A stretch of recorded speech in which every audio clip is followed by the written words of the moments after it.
Over 1 million New Yorkers ride the subway every day. I recently noticed on the back of my Metro card, there's an advisory to parents. It says, serving on trains can be deadly. Please tell your kids the only ride is a safe ride inside. Now, what exactly is train surfing and how big of a problem is it? Let's head down to get some answers. And even though it's freezing outside, and I'm not even joking, look at these pigeons up there. They're all close together and huddling because it's so cold. At least 100,000 people are expected for tonight's concert in Times Square. The New York City Marathon is so popular this year that runners were selling their spots on eBay for upwards of $200, all for the hopes of winning the grand prize of $600,000. At first glance, this beach looks pretty busy, but then you look at all of these chairs, and they're almost completely vacant, and most of the people on the beach are local residents. Appraised at $1 trillion, this land is the most valuable undeveloped land in the world. Where am I? New York City's Central Park. Black ribbons hang from all the Polish flags, and the cover of every newspaper in New York City's Little Poland all convey the same message. President Kaczynski is dead. I'm standing outside on the 31st floor in the middle of what some meteorologists are calling a snowicane.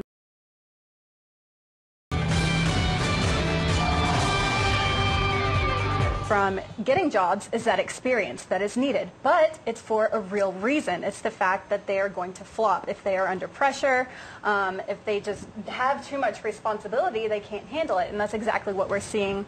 Getting overloaded. Because he had done a lot in Connecticut, and they probably loved him. And they don't have anyone to stand up for him the way he did. Right. They love him. Humanitarians worry that if the UN pulls out too soon, many victims may not receive the necessary supplies needed for survival. The Centers for Disease Control and Prevention, along with the FDA, recently lifted a ban on raw tomatoes, which were thought the original cause of the outbreak. Well, those are the headlines topping this hour. From NBC Washington, I'm Kaci Koviak. Over 1 million New Yorkers ride the subway every day. I recently noticed on the back of my Metro card, there's an advisory to parents. It says, serving on trains can be deadly. Please tell your kids the only ride is a safe ride inside. Now, what exactly is train surfing and how big of a problem is it? Let's head down to get some answers. Located between Bryant Park Station and Grand Central, we asked frequent passengers of New York City subway transportation, have you ever heard of train surfing? Is it going in between cars? I don't know. Maybe that's what homeless people do. I don't know. And now that I come think about it, kind of, yes. What is train surfing? When you go from one train to another and it just going all different ways. Mixed reactions from New York residents prompted us to speak with the Metropolitan Transportation Authority office to clearly define train surfing. However, due to the gravity of the subject, MTA officials were not allowed to speak on camera about New York's train surfing troubles, but released this official statement.